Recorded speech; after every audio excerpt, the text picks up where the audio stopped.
Bom dia a todos. Bom dia especial aos organizadores do evento. Yuri, fico muito honrado de estar aqui com vocês hoje, compartilhando um pouquinho das ideias que eu vou colocar aqui sobre energia, que pelo visto é um dos tópicos mais relevantes aqui no momento, e a ideia é ajudar a comunidade no máximo possível. Então o que eu vou fazer aqui, eu vou tentar trazer o meu ponto de vista, não é uma verdade absoluta, é só a minha visão, e eu espero que com essa visão a gente possa fortalecer uma discussão frutífera, começar parcerias, etc., como foi colocado aqui. Bom, o tema principal é a transição energética, né? Então a gente precisa entender um pouco melhor. Eu não sei se todo mundo está familiarizado com esse tema. A ideia principal é a gente migrar de uma sociedade que emite muito CO2, ou uma quantidade relevante de CO2, para emitir menos. Como fazer isso? Quais são as estratégias? E aí eu vejo o pessoal falar, a gente precisa salvar o planeta, a transição energética é sobre salvar o planeta. Eu não gosto muito dessa ideia, eu acho que na verdade ela está inapropriada. A gente não vai salvar o planeta. O planeta vai continuar, se a gente emitir CO2 do jeito que a gente continuar emitindo, a gente pode prejudicar várias espécies, inclusive a nossa. Mas o planeta continua como está. Tá? Então não é sobre salvar o planeta, é sobre nos salvar. Salvar a nossa geração e as próximas que estão por vir. Como é que a gente causou esse problema todo aí? Basicamente, a gente faz esse efeito estufa, a gente emite gases, né? O CO2 que é em teoria, o vilão que leva a culpa aí por todos, mas ele está representando os outros gases, são vários, metano, por exemplo, os nitrogenados, os siloxanos, são vários gases que são problemáticos para a gente. Então, o que é o efeito estufa? É mais ou menos, para dar um exemplo, uma brincadeira, é como a gente deixa o carro no sol quente. Eu imagino que vocês devem ter esse problema aqui com certa frequência, e vai entender o exemplo. Quando a gente deixa o carro no sol quente, a luz do sol entra, só que ela aquece tudo aquele ar que está ali dentro e cria uma vibração no infravermelho. O infravermelho, a luz consegue entrar, mas ela não consegue sair. Essa luz de calor aí, ela fica presa dentro do carro. E o gás do efeito estufa faz a mesma coisa que o vidro do carro. A luz do sol entra, a terra aquece, os gases ali da terra, no meio da terra, só que como esse gás forma essa camada externa, o raio não consegue escapar. Então essa é a sacada. A gente tem que evitar lançar esses gases na atmosfera para que a gente permita que a Terra consiga se resfriar. Tá? E aí, uma das questões que eu costumo perguntar, né, porque uma das coisas que a gente está tentando fazer aqui é trazer uma linha de pensamento. E às vezes a gente, conversando com as pessoas nos lugares, você percebe que existe um total desconhecimento. Veja só, a gente mesmo, cientista, pesquisador dentro da universidade, se você perguntar qual é a concentração de CO2 na atmosfera, se o CO2 é tão problemático, qual é a concentração de CO2 na atmosfera? Não precisa falar não, mas eu sei que alguns de vocês aqui não fazem a menor ideia. E está tudo bem, tá? É 420 19 ppm, porções por milhões. É o site da NASA, então dá mais ou menos para acreditar. Porque o logo da Unicamp aqui só para dar uma coisa. Para vocês acreditarem que realmente é isso daí. E a gente está indo de 420 aí, ó, esses 0,04% de CO2 que a gente tem na atmosfera. Os gases que estão ali é somente 0,04% e causa todo esse problema. Então, ainda bem que é pouco, né? Pensou se fosse mais. Os gases que compõem a atmosfera, 78% nitrogênio, 20%, 21% oxigênio, 0,3% 1% argônio. Tá? Então, quanto desse CO2 é feito pelo homem? Né? Qual é o problema nosso? A gente faz uma medição indireta, e a gente fez isso ao longo de muitos anos, pegando geleiras e detectando gás aprisionado ali dentro, e faz uma estimativa que a gente tem mais ou menos 300 ppm aí na média, assim, tá? Média não, desculpa, né? A média seria uns 220 por aí. Opa, perdão. Nossa, passou um monte. Aqui. Aí a gente, com a Revolução Industrial, a gente começou a emitir uma quantidade absurda e subiu absurdamente. Esse é o ponto, né? A gente teve um acréscimo de 320 a 420, um acréscimo de 30% em menos de 100 anos. Uma evolução muito grande da emissão de CO2.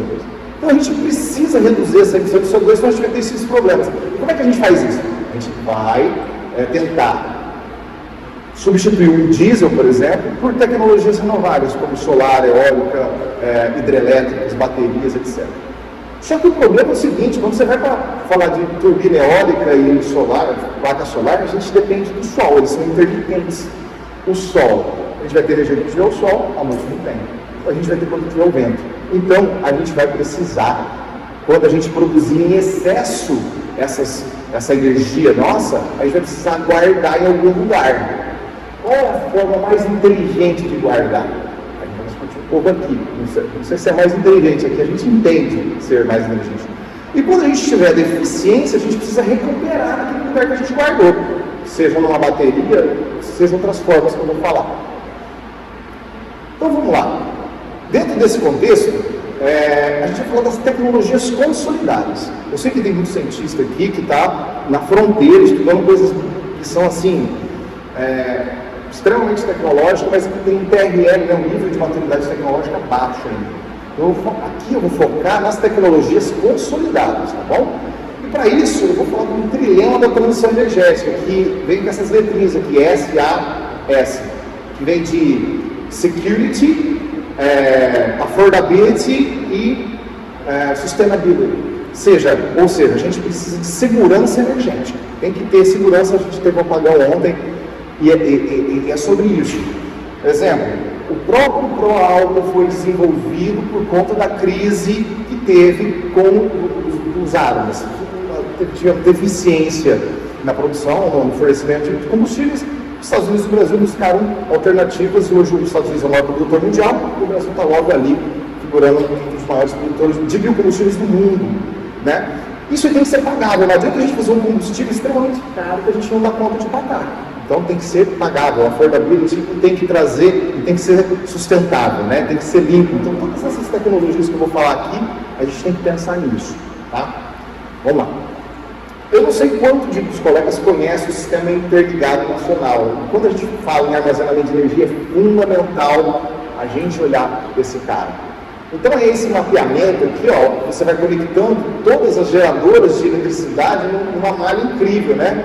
Aqui, ó, tem alguns que estão para ser construídos, ó, algumas linhas que vão ser construídas. E uma das dificuldades que a gente passou ontem, provavelmente é porque a gente não consegue usar, por exemplo, os colegas lá de Fortaleza produzindo 46% da matriz elétrica dos colegas lá, 50% eólico. Se a gente pudesse ter acesso a essa energia aqui, e eles não precisam da intensidade que eles estão produzindo, a gente poderia usar aqui. Então, a rede, essas linhas que vocês estão vendo aqui, ó, é a rede elétrica. Essa rede elétrica, ela funciona como um pulmão, um grande pulmão do sistema. Elas vão ser também uma forma da gente acumular a energia, tá? Não só na malha do transporte, mas conectando várias coisas que eu vou falar aqui.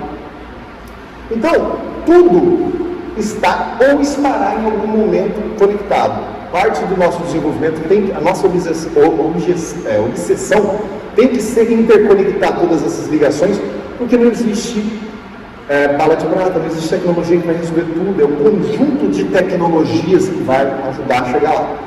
Então, passando por essas malhas, por essa rede, o que é tudo, né? O que é todas essas tecnologias? Eu vou começar a falar aqui.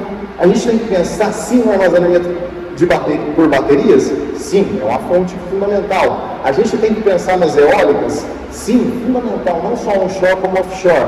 Temos que pensar nas hidrelétricas. Isso aqui é espetacular. Eu quero tocar mais nesse assunto.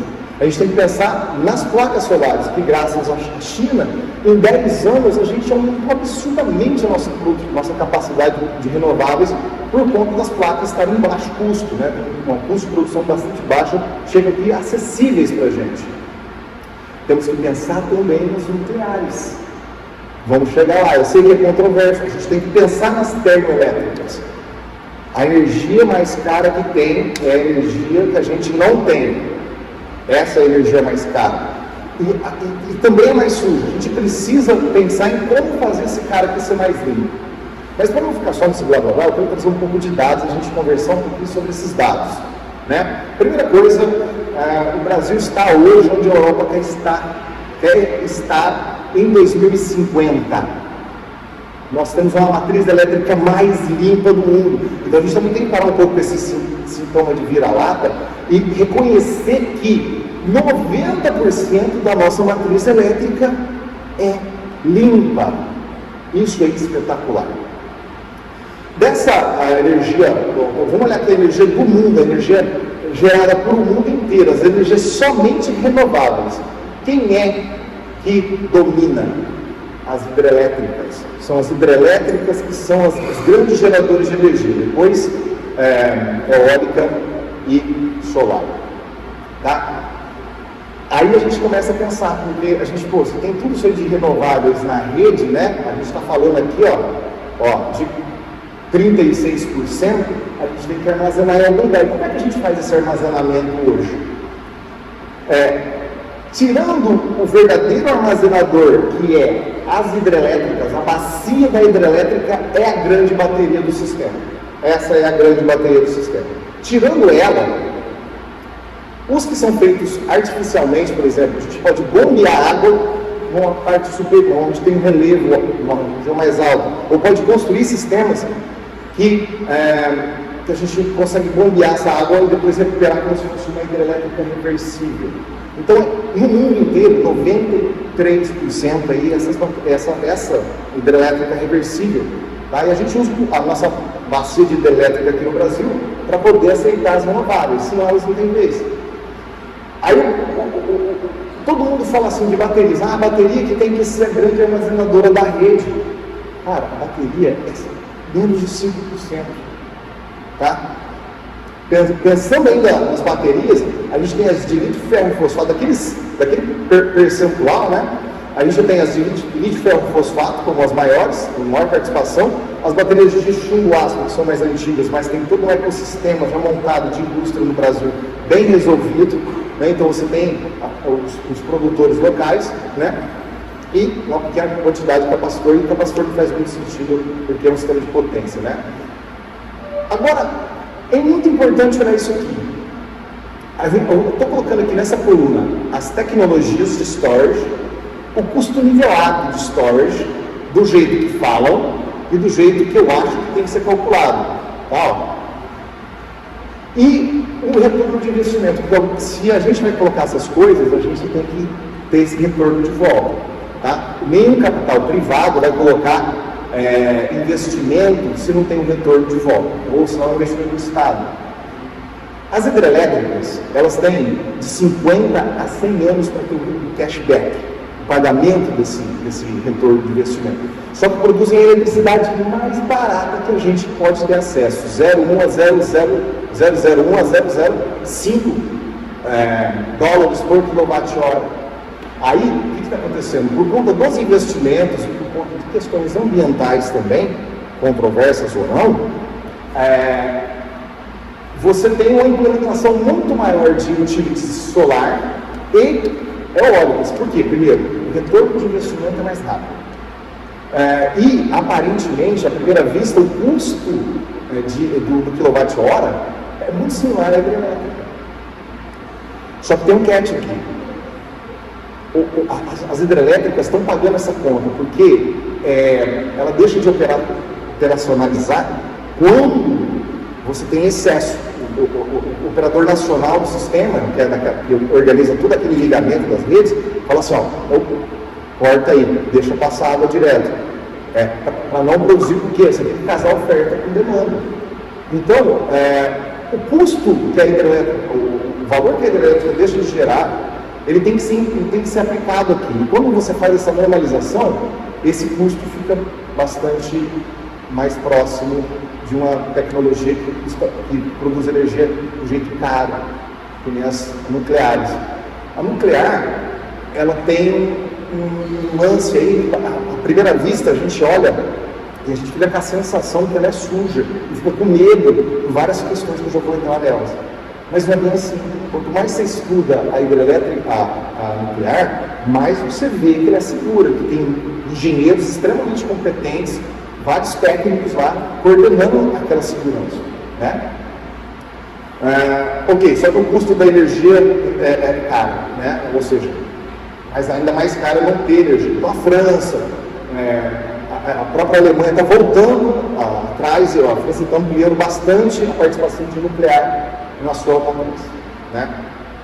Então, se você tem a incorporação desses renováveis, que eu vou entrar já em questão aqui, a gente precisa armazenar. E como é que a gente vai armazenar? A gente vai armazenar nas hidrelétricas do jeito que a gente está fazendo, ou vai construir pump hydrants, essas hidrelétricas reversíveis, ou vai colocar em baterias. Então, para explicar para vocês por que não se usa bateria do jeito que se pensa que deveria usar, está aqui, ó. É o custo operacional de você trabalhar com a bateria alto. O storage da bateria ainda é caro, né? Comparando com as outras opções que você tem. Por exemplo, usar a hidrelétrica. Então isso é muito importante para a gente mapear as coisas que vão vir na sequência. Então, falando da matriz elétrica, as hidrelétricas aqui, a gente tem um problema ambiental de criar novas bacias, alagamentos, como os colegas já sabem, né? A gente tem as eólicas, a gente tem que pensar na eólica não só na onshore, que são as menores e mais fáceis de fazer, mas pensar nas offshores. Por quê? As offshores, elas conseguem produzir mais, e aí o preço cai da produção da energia. E o ponto é esse, é volume. Quando a gente quer baixar preço, a gente tem que ampliar o volume. Não sei se... Perdão. Outra coisa que o Brasil deveria explorar bastante, aí eu falei dos percentuais. Minha ideia aqui era mostrar para vocês, né, falar um pouquinho das relações aqui. O Brasil tem 61% das energias de hidrelétrica. A eólica, que é essa participação, a gente está falando aí de 12%. O Brasil tem uma grande utilização desses cataventos, dessas turbinas aqui, e vai crescer ainda mais quando a gente começar a fazer isso aqui dentro do rio, dos mares, né? Então, a relação de vento ali é bastante favorável e interessante. Mas uma coisa que a gente não pode esquecer são as biomassas.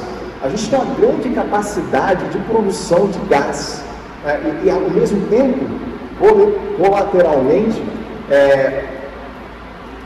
por exemplo, a gente tem um saneamento básico aí, você tem um esgoto sendo tratado ou não sendo tratado, e aquilo ali vai emitir gás, metano, vai ter uma decomposição e vai ser jogado para a atmosfera. A gente tem a produção de alimentos, toda essa indústria de alimentos nossa, a indústria de etanol, a indústria de processados, por exemplo, você vai ler o processo de André, você deixa um resíduo orgânico, isso aí pode emitir CO2, você pode metano também. Então você pode construir esse biogás aqui e ter todo um ecossistema e jogar nas termoelétricas, tá?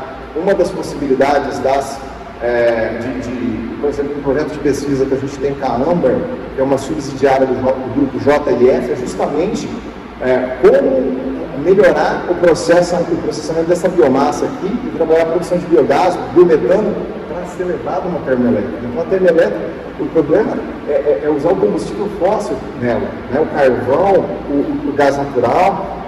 Mas se você pensar em formas de usar essa biomassa que a gente tem em grande volume aqui no Brasil, nessas termoelétricas, é muito interessante. Então você pode migrar a termoelétrica do lado de numa estação de tratamento de esgoto, por exemplo. Ou descentralizar, fazer pequenas gerações dos produtores locais, que aí também é uma solução bastante interessante. A solar é outra tecnologia muito importante, só que o grande problema dela é que quem produz não somos nós. Sempre a gente pode ficar dependente do exterior. Felizmente, hoje, as 3 maiores empresas chinesas lá de célula solar fornecem praticamente sobre toda a demanda que o mundo precisa, né? Ou a capacidade de instalar placas, né? E o Brasil tem avançado muito, mas ainda representa 4% e a maioria é GD, geração distribuída, placas sobre prédios, pequenas casas, né?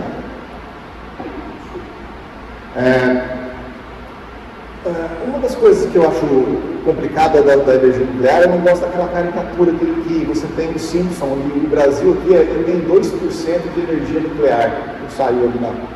Mas aquela caricatura do Simpson, ela é ruim, e a divulgação científica, falar um pouquinho sobre essas tecnologias aqui, é importante, porque A mulher, eu estava comentando com vocês, quanto mais você estuda, mais você percebe que ela é segura.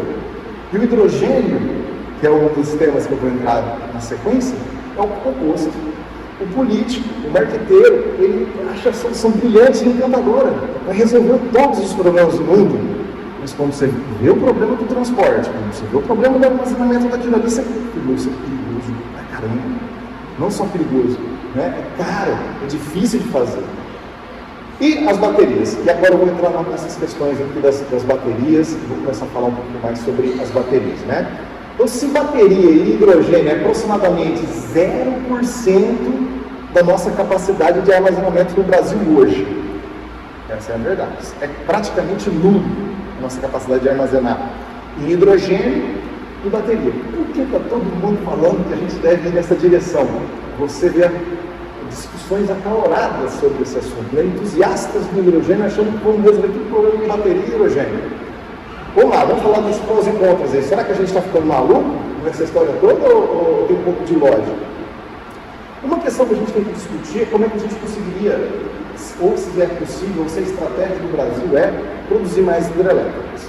Pelo visto, não. Pelo visto, a gente não tem interesse de fazer mais hidrelétricas, o que eu acho um pouco controverso. A gente está indo na direção que o mercado está estabelecendo, que é a maior incorporação desses renováveis. Por que isso? Minha visão. As grandes empresas que precisam descarbonizar, Vale, Petrobras, Shell, grandes empresas petroleiras que têm um problema no escopo 1, 2 e 3, não sei se vocês estão familiarizados com esses escopos de emissões de CO2, que, por exemplo, você mesmo, na sua operação, você emitir CO2, escopo 1, ou o cara que você contrata para levar o petróleo lá da plataforma até o continente, sabe? Aquele cara também vai emitir o escopo 2, você tem que zerar aquele cara também. E você vai vender petróleo, vai vender gasolina no posto de combustível, você tem que garantir que o seu cliente também zere a emissão de CO2. Então, é o escopo 3. Os caras estão ferrados para resolver esse problema. É difícil, você tem que zerar os 3 escopos. Como é que você é uma empresa de emissão zero em 2050, que é a promessa de praticamente todas elas aí, se você não descarbonizar? Esses caras estão sendo os grandes compradores. Por exemplo, Total Energies, com 30% da casa dos ventos, que é a empresa de produção de turbinas eólicas. E aí vai, por exemplo, as grandes empresas elas vão mitigar as emissões que elas têm, elas não conseguem controlar, instalando esses sistemas. Então é para cá que a gente vai e acabou. Não vai ter muita escapatória não, tá? E aí a gente precisa armazenar, então eu vou falar das baterias, eu vou falar um pouco de prós e contras das baterias aí. Se eu estiver sendo... Aqui deveria parecer um plástico que não deu certo. Mas o que eu tentei mostrar aqui para vocês? Ó, a bateria de lítio é a queridinha do mercado e é a que tem maior capacidade de compactar energia por unidade de volume, ou seja, maior densidade energética está na bateria de lítio. Então, o que acontece nessas baterias de lítio? Você tem que saber o custo dele por quilowatt-hora. E aqui, ó, tinha uma coisa, acho que está no próximo slide aqui, mas assim, a gente tem umas figuras aqui que está vinculada com o processo de manufatura, com outros processos de empacotamento, eletrólitos, componentes, etc, etc. Mas o preço, vocês acreditam em mim, ele mais ou menos chegou em $130 por quilowatt-hora. Vamos melhorar, talvez a gente chegue em 100, mas não sai disso não. Então o custo que eu coloquei lá atrás não vai mudar. Só vai mudar se a gente mudar também um pouco a forma da gente ver a coisa. E eu já vou mostrar como é que a gente vai ver essa coisa de uma maneira diferente. Outro problema, né, e a pessoa me pergunta isso aí, mas por que você coloca a bateria só por 4 horas na rede? Será que a gente não precisa de mais? Às vezes sim, mas o problema é que o custo operacional de instalação, CAPEX, para você montar em dólares por quilowatt, ou seja, manter uma potência por várias horas, isso custa muito caro. E você tem que trabalhar o mínimo possível para não degradar as baterias, porque um dos fatores que eu já vou entrar é não só o dólar por quilowatt-hora, mas o dólar por quilowatt-hora por ciclo. Esse é o número correto da gente pensar em valor de bateria. Porque se a bateria cicla, se não tem esse valor aqui, sei lá, por exemplo, eu vou instalar um sistema de potência aí, $1.500 por quilowatt, para ela se manter aí 4 horas. Se ela ciclar 5.000 vezes, carregar e descarregar, 5.000 vezes, 10 anos, 15 anos, existe toda uma diferença de ciclar 10.000 vezes. ou seja, 20 anos, por exemplo, 30 anos, alguma coisa nesse sentido. Aí a gente vai ter um sistema que vai estar operacionando por mais tempo. Então, onde eu quero chegar? 4 horas é o mínimo de tempo, de potência que você não degrada as baterias, e vai ser o cara que você vai colocar. Por quê? Do ponto de vista de dólar por quilowatt-hora, não sei se vocês estão familiarizados com esses termos aqui, né? Potência. Potência é joules por segundo, né? Quanto de energia você dá em um segundo. E aqui é o tempo que você dá essa potência. Por exemplo, se eu tiver 1 watt, e eu entregar isso daí por 1 hora, é 1 kWh, tá? Então, só para explicar para o pessoal que talvez não esteja muito familiarizado com o tema. Então, o preço da bateria, né, se você tiver 4 horas, você vai ver que ele mais ou menos estabiliza a partir de um certo platô. Então, 4, 5 horas, você vai ver sistema de armazenamento de energia que é feito justamente para isso. Você vai ter lá um excedente de energia da placa solar ou da turbina eólica que você vai jogar para armazenar na bateria para entregar por 4 horas. Mas será que eu não preciso de mais? Aí que está a questão. Nós, como cidadão CPF, lá na hora de você pagar a sua conta de luz, é independente do valor, do horário que você usa. Pelo menos lá em São Paulo, assim, eu imagino que todos os lugares sejam assim no Brasil. Independente do horário que você usar, na sua casa, é o mesmo valor que você vai pagar, o que não acontece em outros países, o que não acontece na indústria. A indústria, às vezes, liga o gerador a diesel das 5 da tarde às 8 da noite, porque ela vai pagar uma tarifa mais cara. 5 às 8, 3 horas. Tá? Então, eu só estou querendo colocar essas questões aí. Para a gente refletir. No passado, em 2015, no ano passado tão distante assim, a gente tinha uma produção das baterias de níquel, manganês, cobalto. Níquel, guardem esse nome, cobalto, guardem esse nome. 75% das baterias feitas no mundo eram desse tipo. Níquel, cobalto, manganês. O manganês, cobalto, depende a diferença da sigla aqui, ó, NMC ou NCM, é a concentração que você vai ter deles.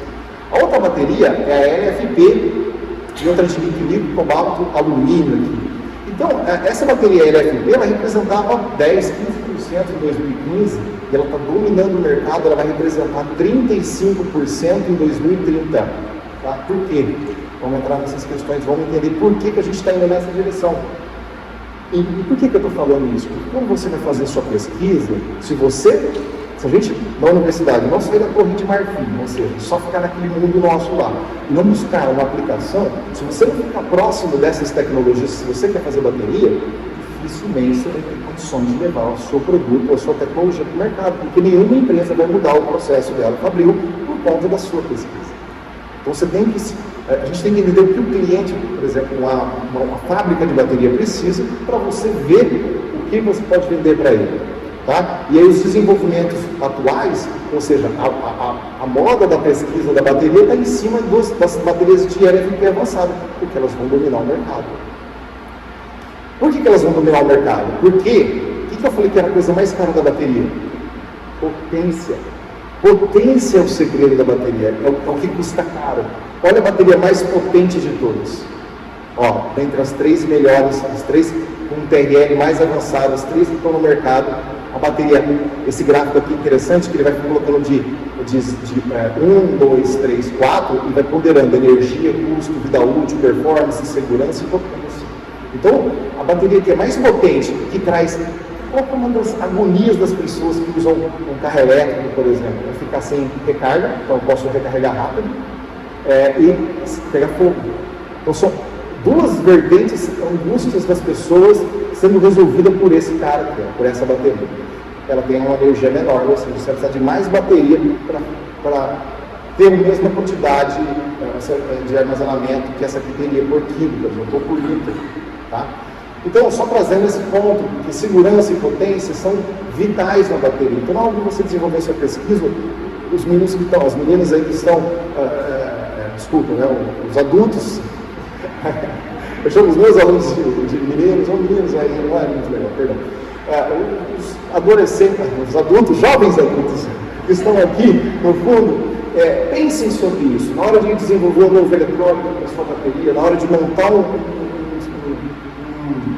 material do catodo, que é a parte mais cara da bateria, pensem em estudar os catodos de LFP, que tem a melhor potência e a melhor segurança. Tá?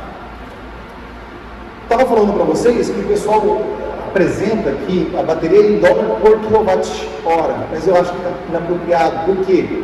Outra questão da bateria de LFP dominar o mercado. A gente está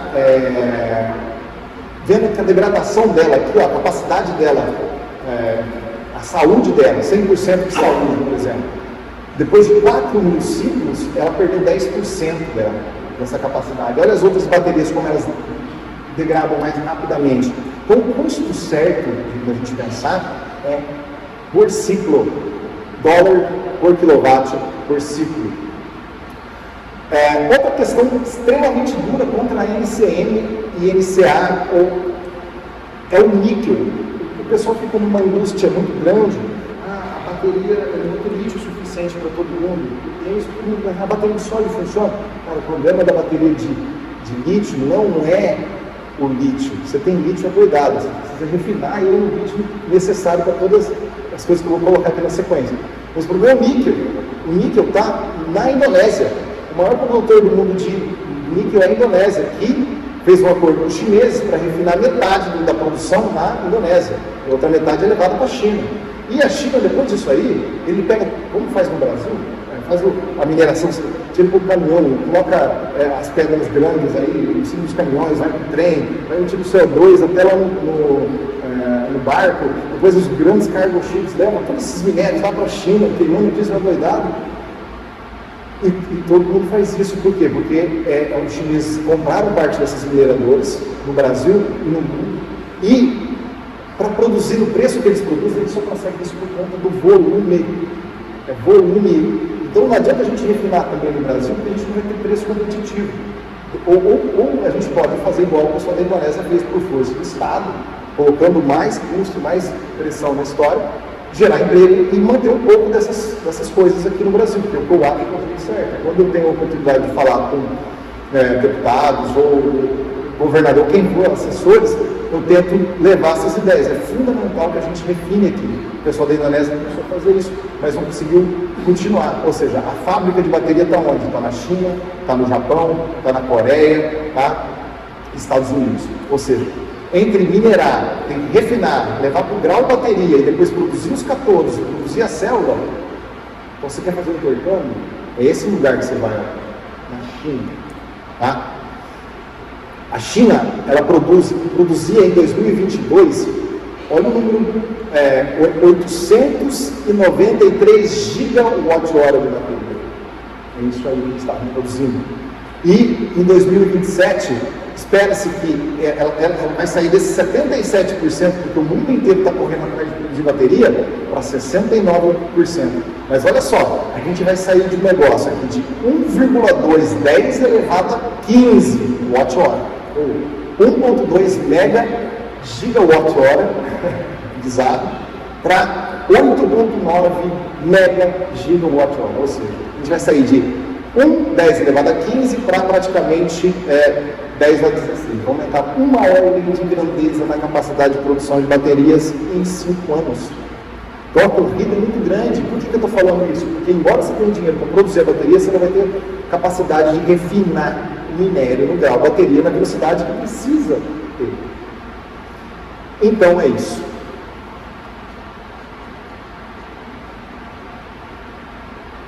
Questão de emissão de CO2, a bateria ela tem uma grande pegada de emissão de CO2, eu só estou colocando esse dado aqui para mostrar que hoje, né, a China é um dos maiores emissores de CO2 do mundo, tá? Por conta da matriz elétrica 90% à base de combustível fóssil. Sendo que 50% é queima de carvão para produzir eletricidade. E o Brasil? 1,3%. Então, falando da matriz elétrica brasileira, falando que a gente tem, que é uma das mais limpas do mundo que eu já falei, falando que a gente tem reserva e exploração de lítio ao redor do Brasil, tem na Argentina, tem na Bolívia, tem no Chile, em outros lugares próximos aqui da nossa região, né?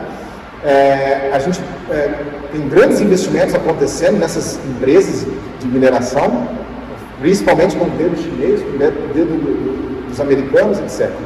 Ou seja, onde eu quero chegar com tudo isso? A gente tem um minério aqui, a gente não vai precisar emitir CO2 em todo esse processo para enviar o minério para lá. A gente tem uma matriz elétrica mais limpa do mundo e acontece que a maior emissão de CO2 das baterias, que é a pegada da bateria, por mais que o veículo elétrico não emita CO2, ele tem uma grande pegada de emissão de CO2 embutido. Como? No processo fabril das baterias. E 60% da emissão das baterias vem da instalação elétrica usada para você produzir a bateria. Por quê? É sala seca, não tem oxigênio, não tem umidade. Então o ser humano não pode instalar, então tudo robotizado. Tá? É por aí. Aí o custo de você deixar esse ambiente seco, às vezes você tem que ter uma subestação para alimentar a fábrica. Tem laboratórios dos colegas na Argentina, inclusive em Plata, que instalou uma subestação do lado da planta piloto deles. Para quê? Para desumidificar o ar. É um absurdo a quantidade de energia que se gasta. Se você tem uma matriz elétrica com 90% à base de CO2, de combustível fóssil, então o que é a transição energética? É sobre redução de emissão de CO2 ou sobre dominação de mercado? A gente tem que pensar nessa questão mais fundo e eu vou tentar chegar nela no final. Agora eu falei um monte de coisa jogada sobre bateria. Vamos falar um pouco de hidrogênio.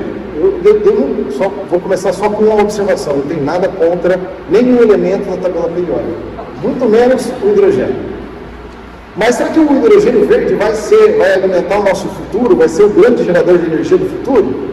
E tem esse problema que a gente quer descarbonizar, tem os setores que são extremamente difíceis de ser descarbonizados, como transporte, né? A indústria, os químicos, aquecimento de casa, por exemplo, agricultura, energia e tal. E o hidrogênio dá conta, ele poderia ser usado em praticamente 4 desses 6 problemas grandes que a gente tem. E o mundo inteiro está criando políticas públicas para políticas de hidrogênio. Planos de estados para produzir hidrogênio no Brasil também. E aí a minha fala hoje é sobre isso, é sobre isso daqui, ó. Você pode usar um canivete suíço para trocar o pneu do carro, para trocar o pneu da sua bicicleta, mas não quer dizer que você deve. Você tem outras opções mais inteligentes de fazer.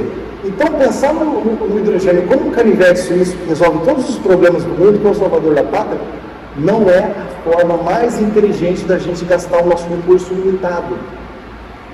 Porque está tudo em competição. Não saiu direito aqui a cor, por algum motivo, mas o lance do hidrogênio verde, o custo dele é mais de $10 por quilo.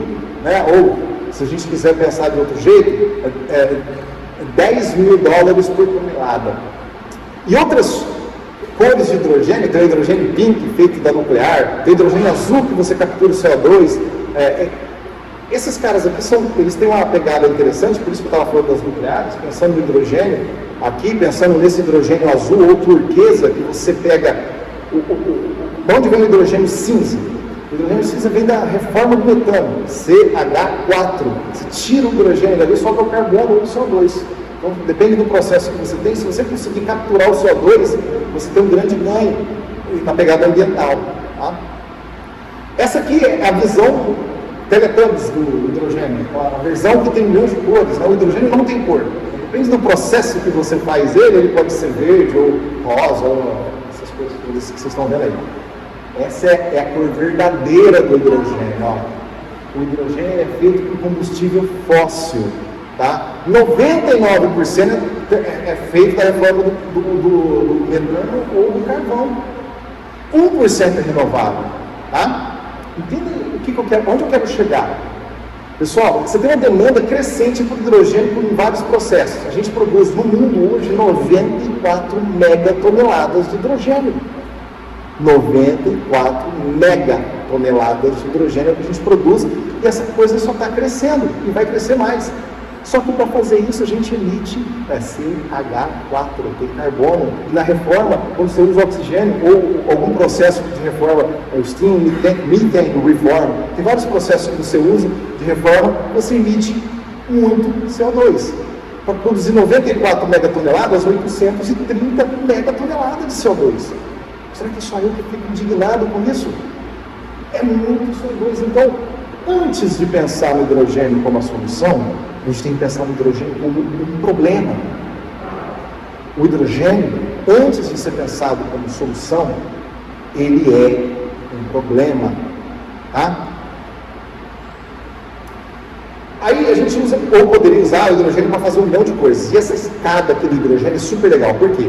Ela fala assim, o que é prioritário? O que não tem substituto de jeito nenhum do hidrogênio? Para fertilizante, para produzir amônia, hidrogenação, hidrocracking e dessulfurização. Não tem nenhum substituto no mercado para isso. O hidrogênio que a gente faz com 94 megatoneladas é para isso. Essa coisa vermelha que está aqui em cima. Então, antes da gente querer colocar lá no Mirai, no carro, no navio, no ônibus, você tem que aplicar aqui, ó. Você tem que produzir um hidrogênio verde e dar conta desse cara aqui. Esse é o ponto. Por quê? Porque tudo está em competição o tempo inteiro. O problema é que o hidrogênio não está em competição com o diesel. O problema é que o hidrogênio está em competição com a bateria, com a placa solar, com energias renováveis.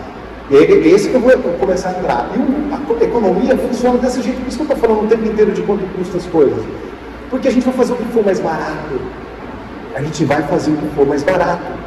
É assim. E se der, o que for mais limpo.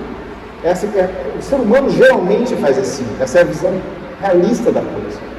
O que aconteceu com as baterias? O custo da bateria caiu 80% em 10 anos. A densidade de energia subiu 80%. A capacidade, a degradação dela, ela melhorou e reduziu tudo isso aí. Ou seja, teve grandes ganhos. O hidrogênio tem competição. Se pensar o carro elétrico, a hidrogênio ou a etanol? A hidrogênio ou a bateria? Olha os dois. Temos engenheiros aqui.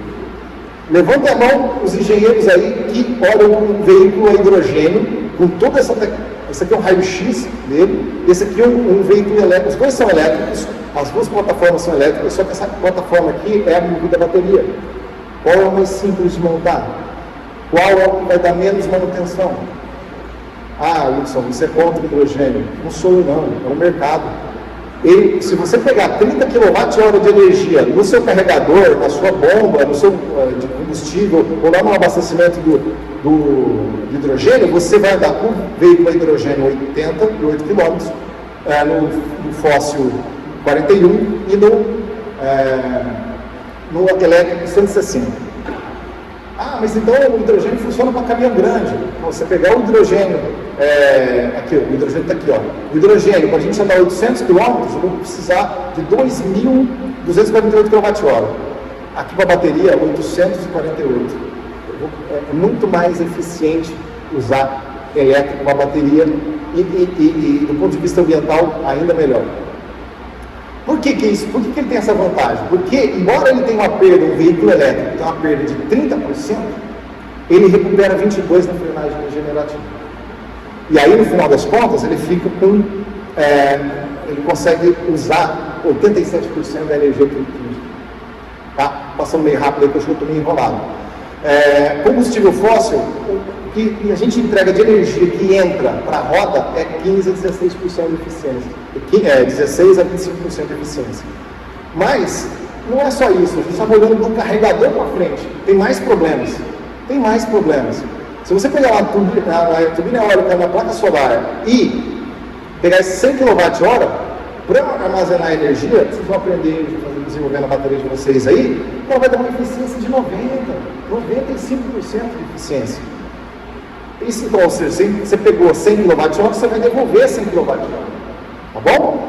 Aqui, ó, para produzir hidrogênio, olha só o que o pessoal quer fazer. Ele quer usar o hidrogênio para armazenamento de longa duração.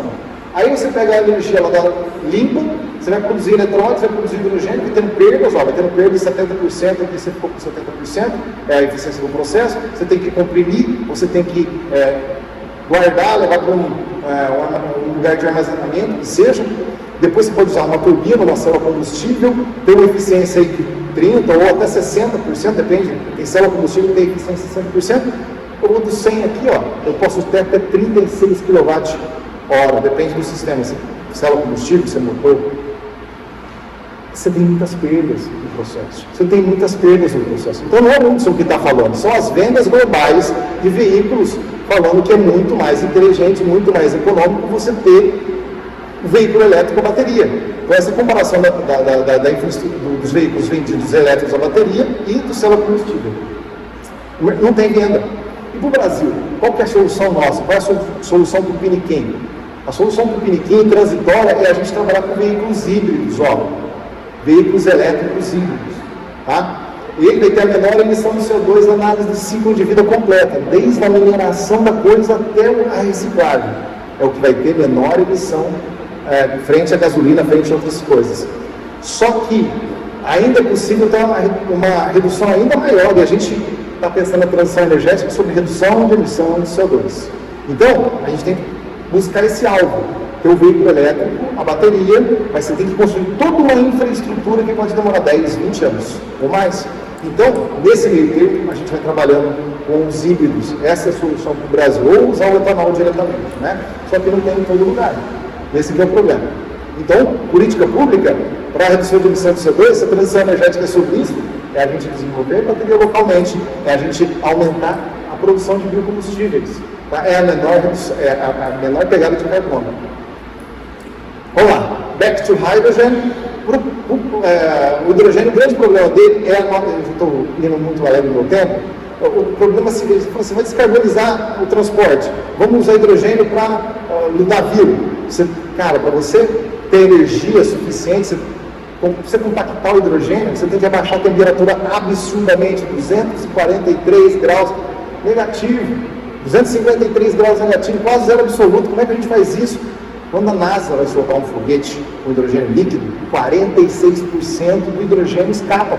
Imagina, gente, levando tudo quanto é coisa, porque tem gente querendo aquecer casa com hidrogênio, meu Deus do céu. Então dá para fazer amônia, e sair fazendo os processos de conversão. Se você sair com 100 unidades de qualquer coisa aqui, fazer um processo Haber-Bosch, fazer o hidrogênio, depois fazer um processo Haber-Bosch para produzir amônia, você vai ficar com 38% da sua energia inicial. Se depois você fazer um processo de reversão disso aqui para 15, de volta na minha eletricidade, numa célula combustível, por exemplo, você saiu de 100 e foi para 15. Onde eu quero chegar com isso? Você não vai exportar o hidrogênio, não é um carregador de energia que você vai exportar energia do Brasil para o mundo. Esquece, não faz sentido do ponto de vista técnico. É muita perda de energia.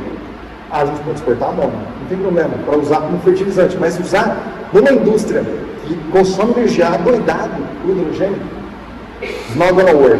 Não vai funcionar para aviação, o mesmo problema, volume.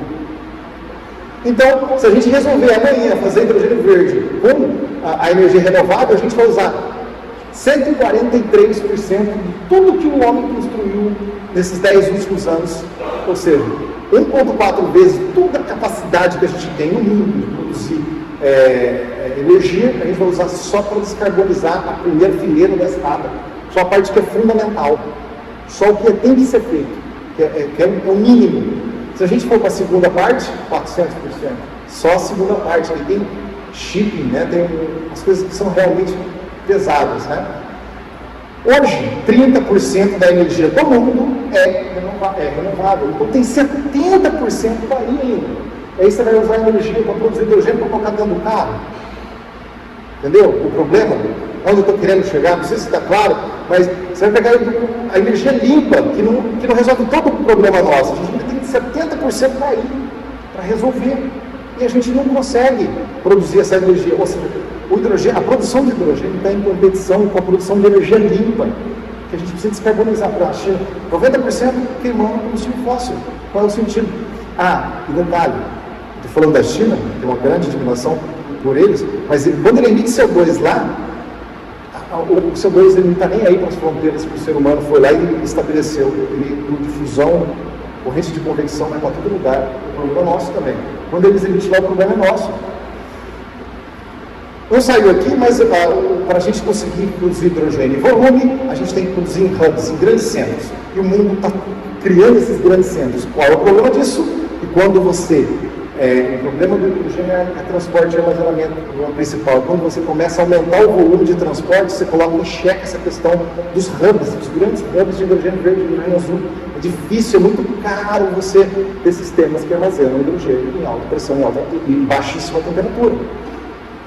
Então, a conclusão, o hidrogênio renovável serve para descarbonizar o hidrogênio cinza, e essa é a mensagem que eu gostaria de deixar para vocês, e não para todas as coisas que um monte de marqueteiro fala aí e não faz sentido. Tá?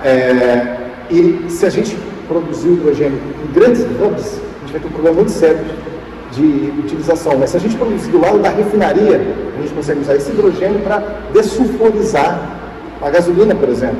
O que é isso? Você vai fazer uma reação química com o enxofre com hidrogênio, e aí você vai tirar o enxofre do combustível. Quando você queimar o combustível no seu carro, não vai ter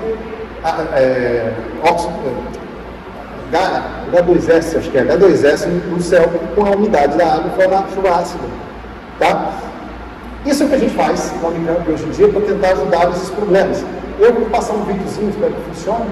Não sei se vai funcionar. O vídeo está funcionando, mas a gente está fazendo célula combustível para usar hidrogênio com estruturas cerâmicas. Então não tem nada contra o hidrogênio, só quero usar o recurso que a gente tem limitado, na onde a gente precisa mais. Então o hidrogênio pode ser usado para eletricidade de algumas formas muito específicas. A célula combustível é uma das formas mais eficientes de fazer transformar o hidrogênio em eletricidade. E a gente faz esse tipo de estudo lá. Baterias. A gente produz baterias de diversos tipos, de várias químicas, LFP, NCM. Então a gente está produzindo um anodo aqui, um catodo. Aí você corta esses materiais, a gente enrola ele no formato cilíndrico. A vantagem do formato cilíndrico das células de bateria é que elas são muito mais robustas ao impacto. Então, se você enrolar ela assim, colocar num case de metal, a estrutura é robusta para suportar uma possível colisão, né? E aqui dentro tem, quando a gente preenche essa bateria, tem um eletrólito inflamável ali dentro, que é a base, um etileno carbonato, por exemplo, dimetil carbonato, um hidrocarboneto. Então, a gente produz essas baterias aqui dentro, elas têm que ser a forma mais segura possível. Aqui ele está fazendo fora da Blue Box, mas é só um teste inicial, que a gente está enchendo essa bateria de eletrólito, para mostrar como é feito isso aí. Então esse tipo de tecnologia o Brasil já tem. A gente tem know-how da produção, a gente tem know-how de beneficiar os minérios, e com a matriz elétrica limpa, a gente acredita que a gente tem totais condições de avançar no quê? Uma manufatura numa fábrica de baterias aqui, por exemplo, na Zona Franca. Né? Seria uma coisa muito legal, e o Brasil precisa disso, porque se a transição energética é sobre redução de emissão de CO2, a gente tem que fazer isso, a gente tem que reduzir a emissão de CO2, porque em todo o processo para abrir dessas baterias, seja no formato cilíndrico, no formato pouch, que é esse segundo formato que a gente está fazendo aí, ó, a gente está enrolando essas baterias, elas têm uma alta pegada de CO2. E aí essa é a missão que eu queria passar para vocês aqui hoje. Então só terminar de começar esse videozinho aqui. E aí a colega encapsula essa bateria dentro de um case de plástico. Qual a vantagem? A bateria fica leve, então a gente quer reduzir. Uma das coisas que a gente analisa na bateria é sempre a capacidade que ela tem por unidade de massa ou volume. Tá? Então aí a gente produz essas células paus nesse plástico que é mais fácil, mais leve, etc.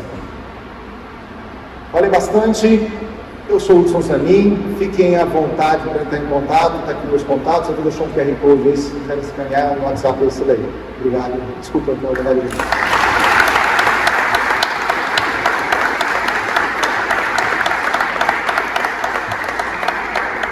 Agradecer a brilhante exposição do professor Hudson. Eu acho que palestra boa é assim, que ela deixa a gente inquieto, deixa a gente com mais vontade de o que eu posso fazer diferente, o que eu posso até incorporar no meu discurso, porque essa é uma discussão muito válida para a gente, e eu acho que ajudou bem nesse sentido. E agora a gente vai abrir para os convidados, se quiserem fazer perguntas para o senhor. Então, gente, por favor, ergam a mão, quem quiser fazer perguntas. A gente tem aqui o pessoal auxiliando nos microfones.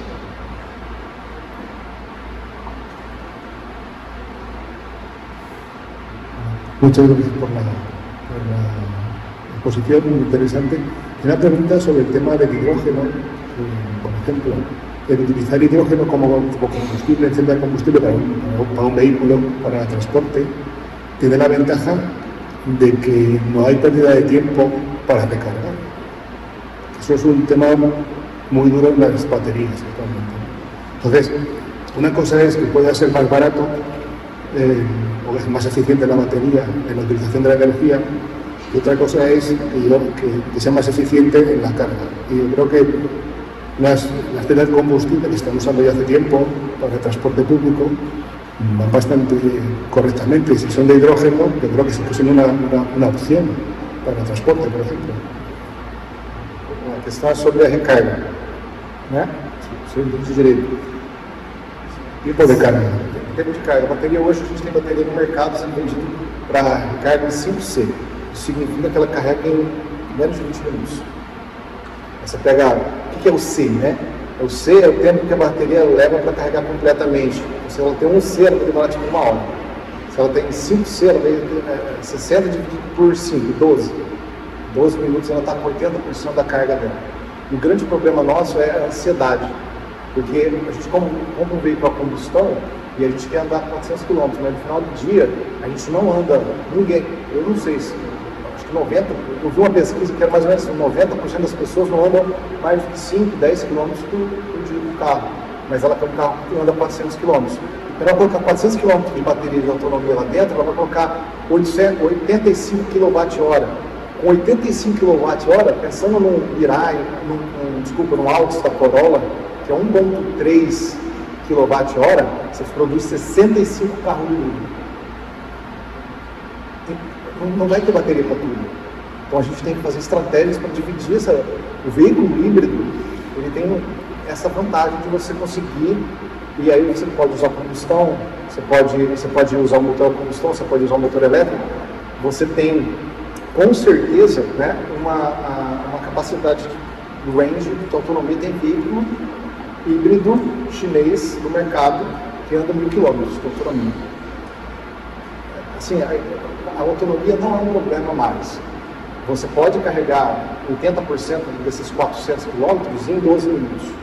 Claro, se você fizer isso toda hora, você vai acabar com a vida útil da sua bateria. É como se fosse uma estrada. Imagina que você está vendo o íon do lítio entrando na estrutura do carbono de uma vez. Se a gente acelerar isso com força para recarregar o anodo, a gente vai estourar toda essa estrutura. Ainda mais se a gente enfiar um monte de uma vez. Né? A rodovia tem, sei lá, 4 faixas. A gente vem com 10 carros. Andando um do lado do outro, vai encarrilhar. Assim, ela vai ter problema, vai entupir os polos. Ela vai deixar de carregar. Então, ou seja, eventualmente, ok, que é o que eu acho que vai acontecer com a maioria das pessoas. Você vai eventualmente ter uma necessidade de carregar rápido. Mas o ideal é que você não. Imagine só, a gente estava falando de um caminhão de 2.000 kWh. 2.000 kWh, que rede elétrica que vai aguentar isso aí tudo? Não tem subestação. O ônibus elétrico, a Manaus resolveu comprar 50 ônibus elétricos. Beleza, vai carregar que hora? À noite vai cair a subestação. A estrutura não fecha, você tem que trabalhar com os híbridos. A coisa vai longe, eu não vou alongar demais, mas é por aí. Você pode carregar rápido, mas se não tem uma potência dessa alta, todo mundo junto, vai cair tudo. Obrigado.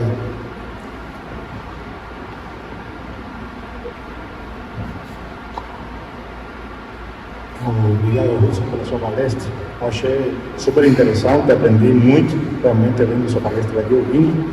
Eu só queria perguntar, eu achei impressionante assim, o nível de pesquisa que você está no seu laboratório. Você já está fazendo bateria a nível, imagino, uma escala pequena, não? Mas você já está com o processo completamente até o final, não? Você está fazendo bateria praticamente que pode ser utilizado no celular ou em algum outro dispositivo. Nesse sentido, você já teve alguma procura? Bom, 2 perguntas. Uma é, todos os reagentes, as coisas que você precisa são nacionais, assim, ou tem alguma coisa que você tem que importar para poder chegar à bateria final? E segundo, teve alguma empresa ou já interessada em tentar fazer isso em larga escala aqui no Brasil, para a gente poder tentar eliminar um pouquinho também a necessidade da China, que é o grande fornecedor de bateria para o mundo todo, né? Obrigado pela pergunta. Vou só colocar um ponto. Se a gente, na hora de produzir, os colegas aí que estão no laboratório todo dia, fazendo os experimentos, se você sair buscando um eletrólito muito alternativo, que não está muito próximo do mercado, esse cara não vai ter produção em escala, você nunca vai conseguir levar isso para o mercado.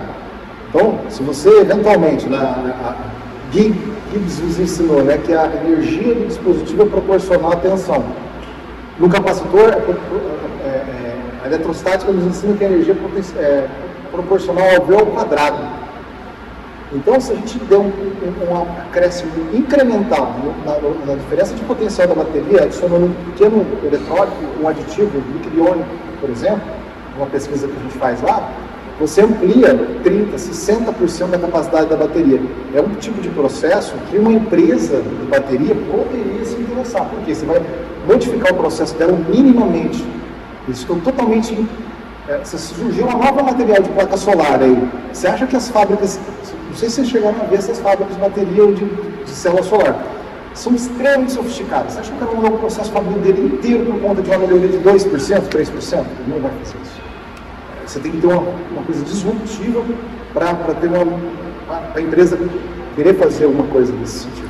E tem que estar muito próxima, e aí você vai pesquisa. Onde eu quero chegar? A nossa pesquisa, ela pega o material, a gente compra o material pronto, por exemplo, LFP chinês. A gente produz o nosso. Só que, você produzir lá o material, a gente demora uma semana, e aí a gente compra por $35 um quilo. Entendeu? É difícil a competição. E quando quer produzir em escala, assim, a gente compra de fora, compara com os nossos, a gente modifica o material pronto deles. Aí a gente, por exemplo, tenta adicionar outros elementos dentro da estrutura do LFP, por exemplo. E aí sim a gente conseguindo melhorar esse material que já é comercial, aí a gente está tendo a possibilidade de fazer um negócio, da empresa que está nos vendendo o material se interessar no beneficiamento. Sobre o Brasil. Uma fábrica de bateria custa mais ou menos 2,2 bilhões de reais. Nosso país tem juros a 10% ao ano. Quem é mais insano de colocar um investimento da iniciativa privada numa fábrica de bateria, uma taxa de juros dessa? Você tem outros, está tudo em competição. Tem outras 50 possibilidades de investimento que seja mais rentável, porque correr o risco depois de competir com os chineses. Por isso que tem que ser uma estratégia de Estado, não tem chance nenhuma. A gente foi comprar uma bateria chinesa recentemente, similar à nossa, igualzinha a nossa, o cara falou assim, nós colocamos até o logo para vocês, se vocês quiserem vocês estudarem. Para com isso. Mas o que eu quero dizer? $8. Quanto que a gente gastou para chegar ali? Muito dinheiro. Para chegar naquele ali, o cara vende a $8 na bateria. Então, ou seja, a fábrica de bateria, onde eu quero chegar? A gente não vai competir com os chineses, a gente não precisa fazer isso. Muito pelo contrário, vamos fazer isso como parceiro, vamos pegar a BYD, colocar a fábrica de bateria aqui dentro, vamos criar um know-how, criar uma massa pensante que pode ir lá trabalhar nessas fábricas, vamos tentar refinar a coisa localmente e aí fazer um acordo com esse pessoal para nacionalizar essas tecnologias também. Porque no know-how a gente consegue aprender, consegue ensinar. Mas uma coisa é você fazer uma escala piloto dessa. Outra coisa é ter um robotizado fazendo... Né? Então, ou seja, os passos são longos ainda para dar. Parece que está pronto. E quando a gente entrega isso para uma empresa... bem, isso aqui é o protótipo. Entre o protótipo e o produto, cara, tem... universo. Então, assim, no Brasil, o Brasil não tem volume ainda para ter essa fábrica local. E aí o ponto é o seguinte, hoje a gente tem volume de demanda, a gente tem mais demanda absurda de placa solar, só que os caras construíram as fábricas, produzem um volume tão gigante na China, que não faz mais sentido você instalar aqui. Você não monta a fábrica de placa solar aqui, de módulo solar aqui no Brasil. Então é o timing, é uma estratégia de Estado. Se a gente não tiver essa estratégia de Estado, e é duro se a gente contar com um cara que é eleito cada 4 anos entra e sai. Ou seja, então não é do cara desanimar não, mas estou preocupado.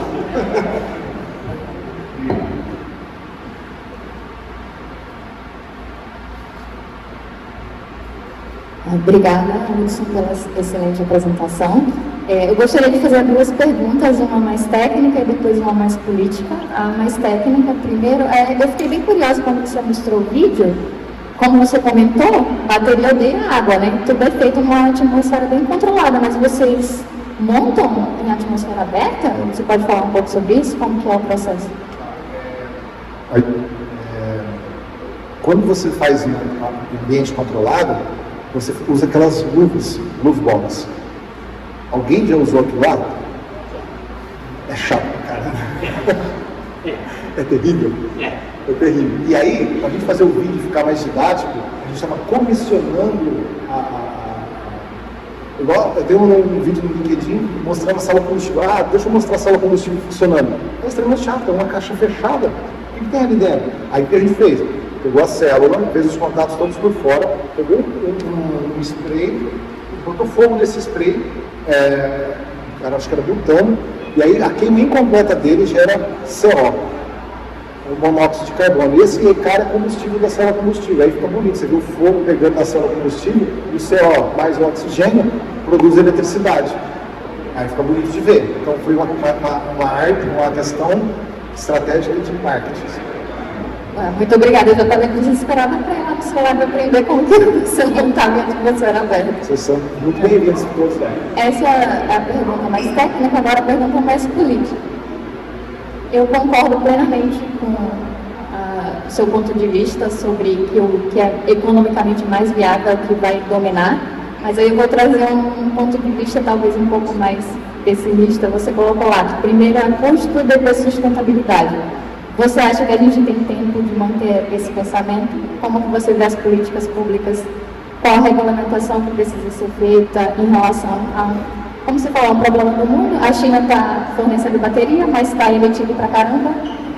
Como que você vê essa articulação que precisa ser feita para que a gente tenha tempo de reverter isso que está acontecendo? Obrigada.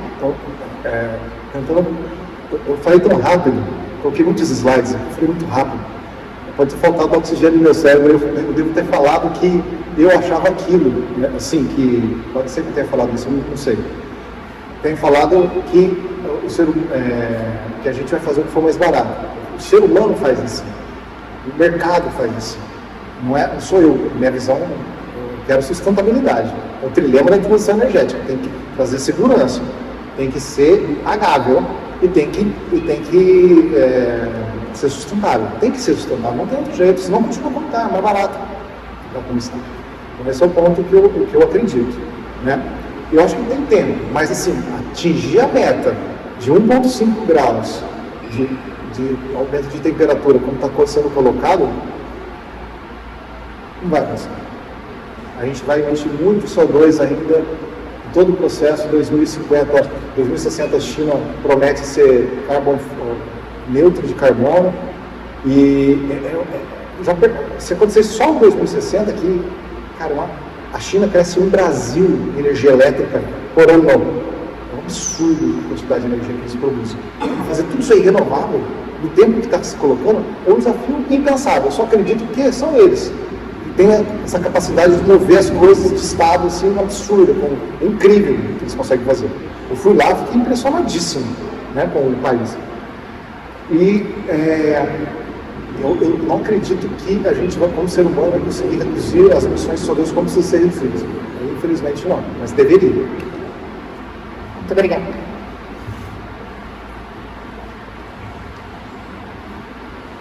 Então, vou fazer uma pergunta super simples que envolve pedir para você fazer uma previsão do futuro envolvendo política e economia.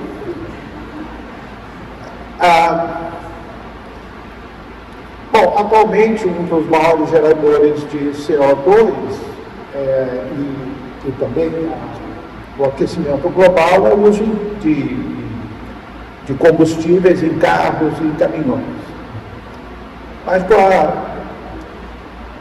com a disponibilidade agora de carros elétricos, de carros híbridos, uma solução que está tendo é muitas pessoas carregando o próprio carro em casa. E com isso, sei lá, claro, a autonomia aumenta, mas como você falou, para andar 10 ou 20 km por dia, você não precisaria estar carregando com você o peso de uma bateria mais pesada, capaz de 200 ou 300 km por dia. Me parece... e aí que eu quero saber a sua opinião sobre a economia de Estado. Claro que é bom a gente ser independente e poder carregar o carro na própria casa, a hora que quiser. Mas existe esse modelo que a gente conhece do posto de gasolina. Se as companhias e a economia permitisse que as baterias fossem uniformes, Não seria mais prático o dia que eu for viajar 200 quilômetros, eu ir num posto de gasolina, entregar a minha, pegar uma outra que encaixe, ir fazer a minha viagem e deixar o posto de gasolina ou o posto de carregamento, usar a economia de escala e carregar todas as baterias ao mesmo tempo e ser um novo posto de serviço. É claro que isso aí tem problema de uniformizar o tipo de bateria e também de cada fabricante não querer fazer o seu próprio sistema. Então, gostaria de saber a sua opinião, a sua previsão para o futuro. Vamos lá. Um ponto que eu queria destacar é que, por exemplo,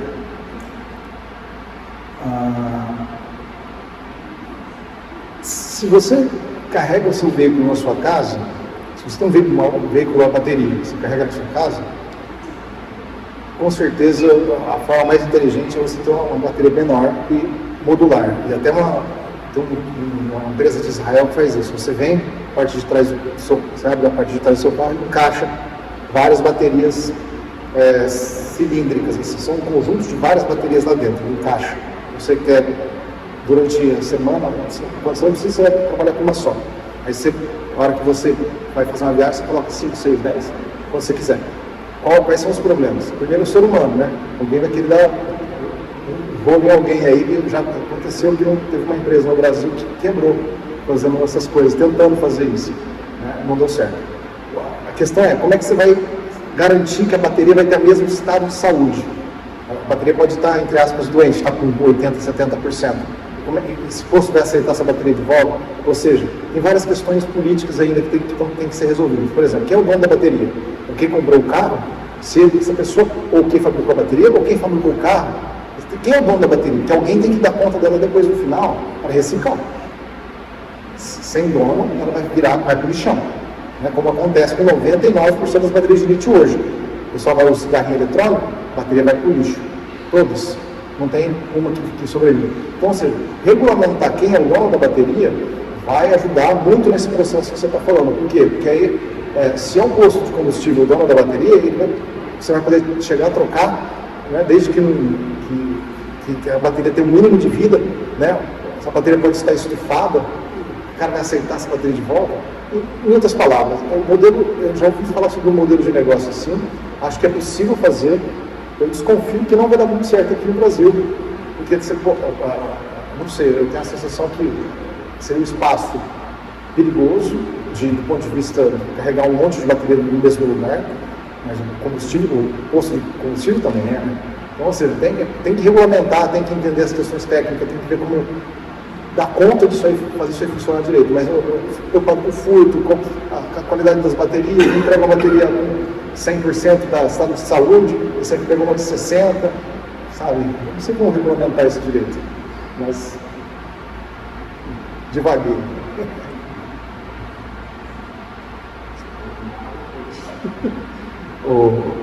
Hudson, eu queria, assim, mais ou menos ter uma ideia, sabe, como se distribui hoje os laboratórios dedicados à pesquisa e desenvolvimento de baterias aqui no Brasil.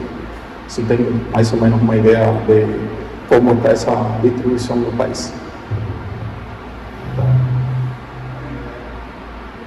Eu conheço o nosso, ali bem, não ligado que tem o nosso, que faz aquilo ali que eu mostrei para vocês bem rapidamente. Tem uma pessoa, Luiz Eletroquímica, que é o Senai, que agora acabou de aprovar um projetão grande de 60 milhões de reais para fazer uma planta piloto, que não dá nem para o começo de 60 milhões de reais, embora pareça muito dinheiro, eles vão ter que montar a subestação do lado do prédio, onde eles vão colocar o maquinário. Começa a trabalhar. A gente estava pintando ali, por exemplo, no tapecast, começamos com 50 centímetros, hoje a gente tem de 2 metros. A gente vai para o próximo desenvolvimento com um processo de rolo a rolo, só a máquina para fazer a pintura do eletrodo do tamanho desse pedaço todo que a gente está. Então, são máquinas grandes e pesadas que vão consumir bastante energia. No nosso caso, a gente vai evoluir para isso. E aí, do ponto de vista de desenvolvimento de dispositivo, é isso que eu conheço que existe no Brasil. Tem eletroquímicos que colocam lá os eletrodos. Você vê o pessoal do Torres na USP, tem o Roselém na USP de Ribeirão Preto, o Torres de São Paulo, mas eu acho que é uma pesquisa mais fundamental. Eles estão mais, até acho que até montam alguma célula moeda, não sei se eles estão montando ainda, mas eles estudam mais o eletrodo, estão mais preocupados em desenvolver um material novo de eletrodo, e aí foge um pouco do que a gente está querendo, porque a nossa visão, que eu acho que é complementar, né?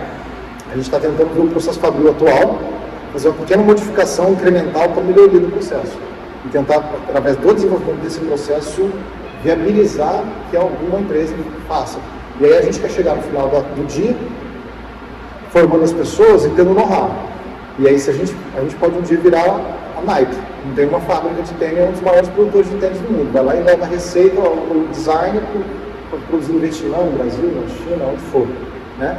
A nossa visão é, sabendo fazer, talvez a gente possa levar para esses parceiros externos. E a missão nossa é essa. Aí tem um pessoal que faz uma ciência mais fundamental de entender a modificação dos eletrodos conforme cicla, que a gente faz também, que é o teste operando, você vai lá e irradia laser, ou raio-x, duro, mole, o síncroton, e ver como é que a estrutura do material modifica. Eu tenho uns colegas da USP fazendo isso aí, né? Entendeu? Tem o Fritz também, o Fritz é um cara da USP de Ribeirão Preto. Então são 3 pesquisadores da USP que eu conheço, assim, de cabeça agora, né? Acho que tem o Ernesto Pereira da UFSCar também, que acho que fez alguma coisa, mas tem muito pesquisador que, por exemplo, está preocupado com o material, então ele estuda o material para uma gama de aplicações diferentes, para eletrólise, para hidrogênio, para isso. O nosso grupo é mais focado na bateria e eles na eletroquímica também, acho que é esses dois. Cadê? Tem tempo não. Acho que nós temos sessão. Sessão do bicho. Não? Agradecemos então, professor Wilson, pela